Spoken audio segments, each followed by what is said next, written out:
Suppose you want to go to a concert, a classical music concert. So you look at the poster advertising a concert, and what do you see? One line, Israel Philharmonic Orchestra. Okay? This is 120 great musicians all squeezed in one line. And then you see conducted by Zubin Mehta, huge, right? And then in very small print, you see people with minor contribution to the event. Mozart, Beethoven, Tchaikovsky. I'm glad you find it funny. Some people don't find it funny. For example, the orchestra players, because they say that they often get to meet a lot of semiconductors. You see what I mean?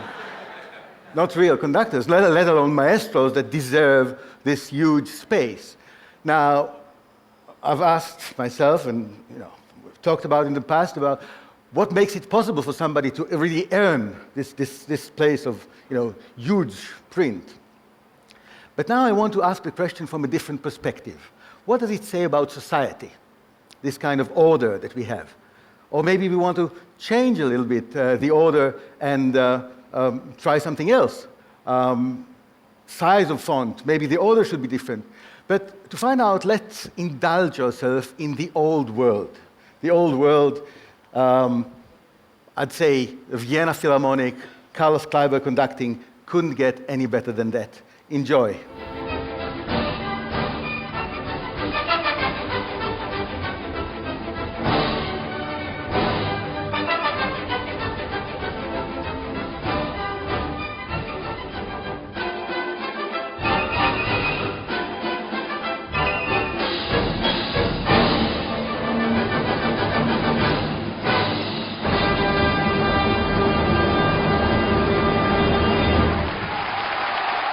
Well, that was quite short, but you got the taste of it, I hope. Yeah, what wonderful movement, what wonderful music, aesthetics, social agreement. Yeah? How perfect everything is. But for whom? For the ones included. And you saw who the ones included were. There are the people who are either able to pay or give the service, a professional service. It's a commercial thing, and very, very, very detached from the outside world. So, this is Vienna. I think 1 minute before Occupy Vienna gets in. You understand? And I think in Vienna, Occupy the Symphony Hall is exactly as Occupy Wall Street in New York. This is the symbol of civilization. And they're at the gates. What do they want? They want a different social order, in which not only the rich, white, males, etc., etc. By the way, I quote the Vienna Philharmonic. They were actually going on a tour to the United States, and they were rejected because they had no women in the orchestra. It was a true thing, like a few years ago. And they said, we are an orchestra of white males playing music written by white males, etc., etc. And they were not admitted, of course. They changed. Now they have one woman, I think, in the orchestra. She's the second harpist. First harpist is still a man. Anyhow, if you look at the founding fathers of conducting, they were all gods. They were there. They were huge. Yeah? They had different characters. Some of them, like there was this German god, Furtwängler. He was, quite a grumpy guy, completely obscure. He was conducting like this. His players never knew they should play, actually, so they had an agreement between them that when his hand gets to the third button, that they would actually start. That was the only way. So obscurity was the idea. There were other more Dionysian gods, like Toscanini. You've heard of Toscanini. Toscanini was an Italian, so, well, he knew his people. His greatest threat to his people was that he's going to die before them and go to heaven, and he's going to become the gatekeeper for the bordello. And he's not going to let any of them in.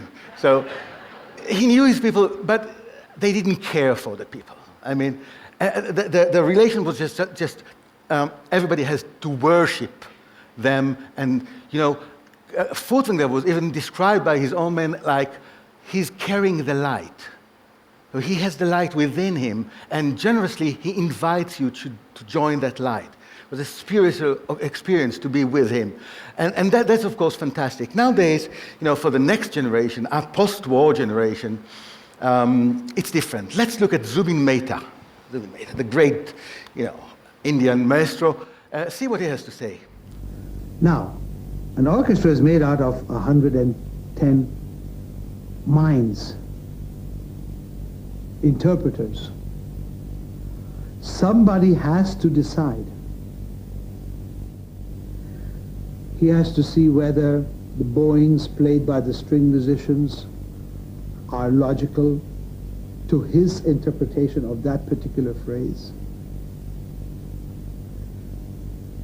And he has to have the construction of the piece very clear in his mind, so that he is the only one who always has the light at the end of the tunnel. The individual musician is too busy making music, pouring his heart out to concentrate on that light. It is the conductor who guides the general movement so that the construction at the end of the piece is logical.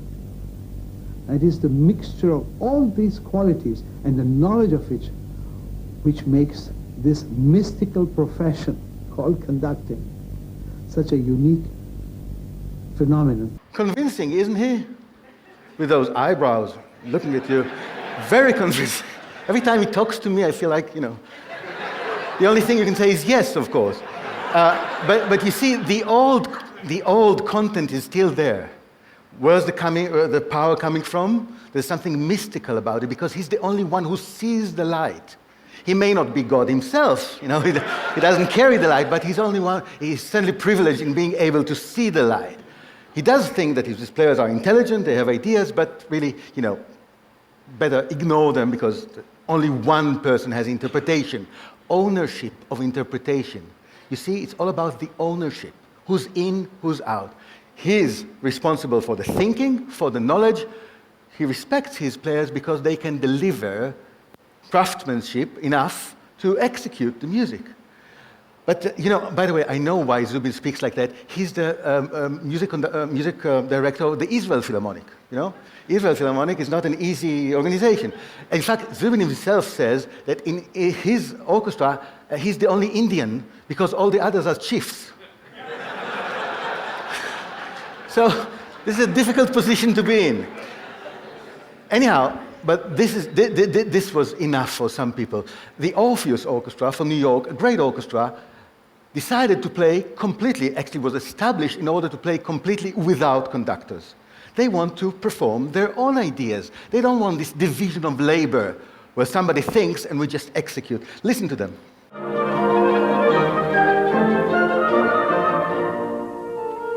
We don't hate conductors. When you have a conductor, people abdicate of a huge portion of the responsibility to him. If he says play louder, they play louder.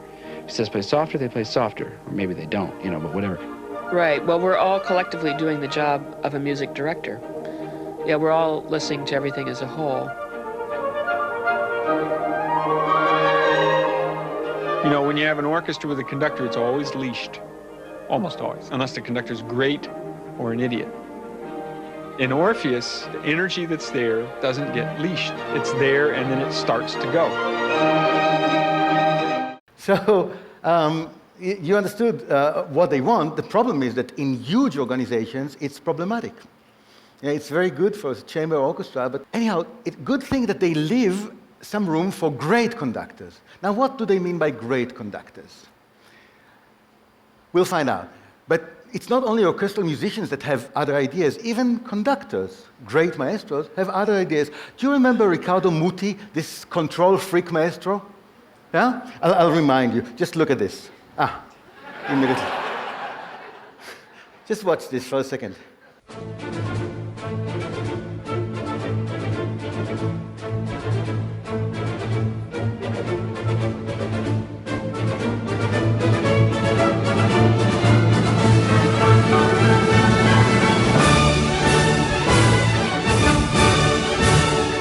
So, not surprisingly, he was fired by his own musicians who couldn't take it anymore. But now see what happened to him. Can you imagine a greater contrast between what you saw now and him speaking in a rehearsal, in later times after the incident? You, as musicians, you have to find a color inside you. Do, re, mi, re, do, re, mi, re, do, re, mi, re. Suddenly, I can't do anything. Yeah, I can try to make a beautiful face. I mean, that is impossible for me. More and more, I less believe in what the conductors can do, because this is a race that should disappear. What? He looked so sheepish. I think he lost trust in himself. His thinking is sort of binary. Either I do everything and or I'm worth nothing. And of course, this is not true. But that's the way he thinks, and that's why he's sort of giving up on conducting. I think his problem is really that he's an outsider. Whether he takes "I'm above you" position, or whether he says I'm not needed, I go out, he's an outsider. The real focal point, the real of change can only come when leadership can be done from within, not from without. And for that, I want to show you my greatest teacher ever, Leonard Bernstein. Just look at that.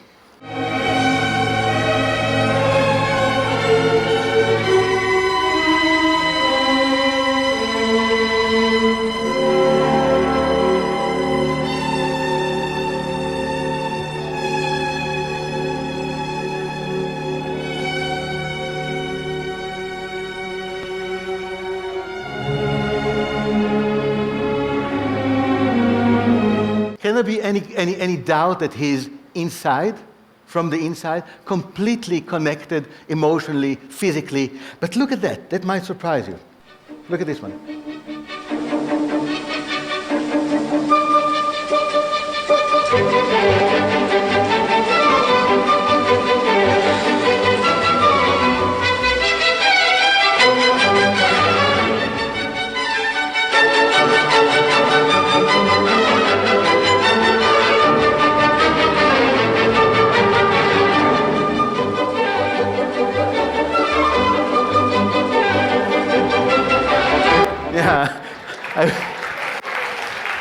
I agree with you, totally agree with you, but it's the same thing.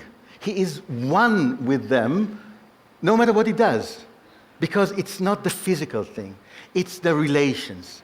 He's becoming one with the orchestra because he knows to build relations, and through the relation, a sense of shared meaning. Why do we do what we do in a certain way?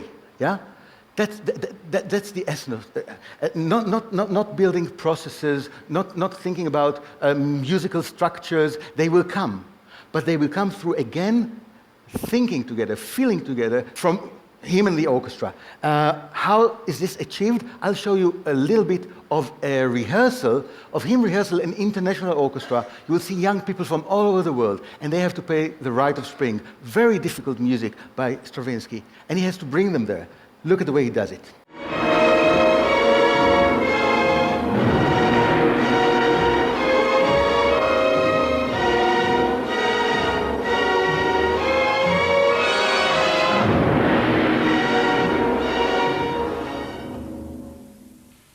I think you're all too well-mannered.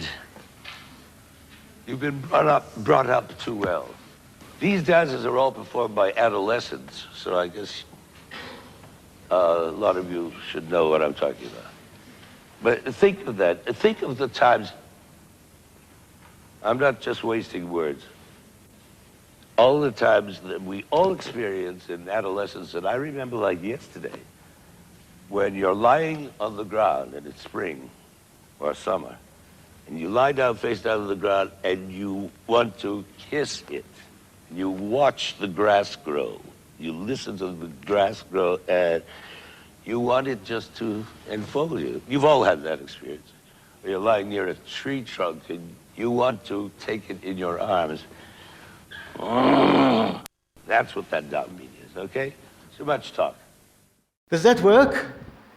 I think it does, because it brings in not only the professional knowledge, but the whole human experience.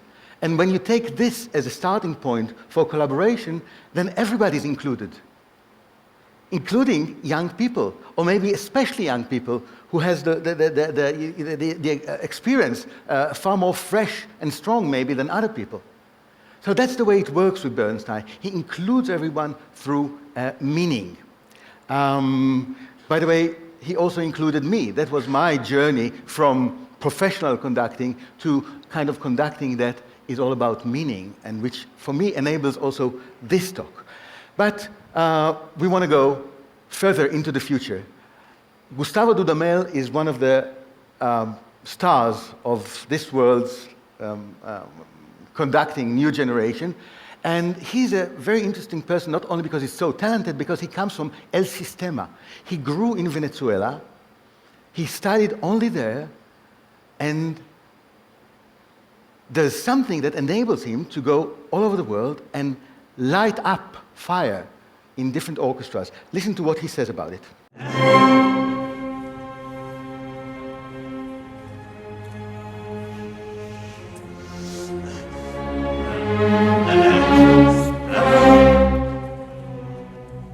Cuando llego a Venezuela, llego como que me conecto a recibir energía.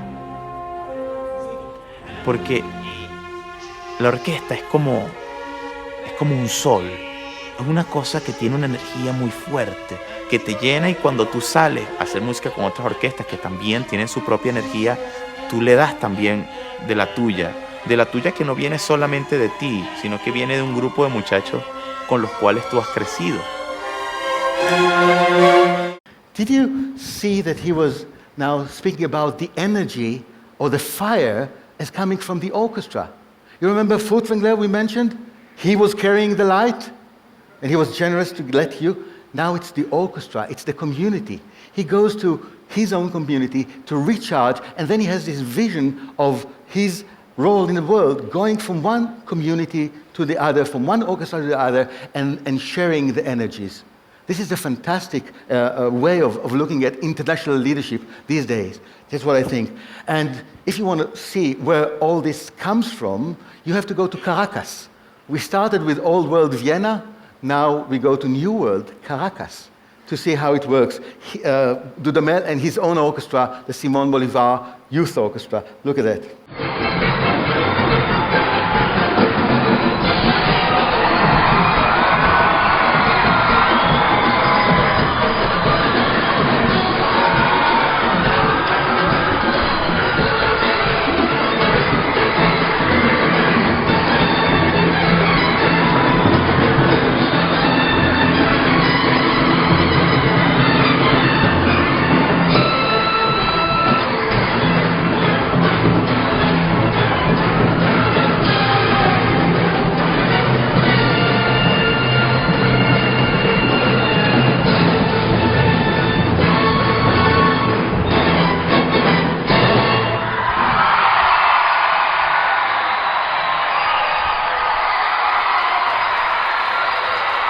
That's pretty amazing, without giving up any of the excellence, any of the sophistication, the quality of playing. Everything is there, but you can see it's inclusive.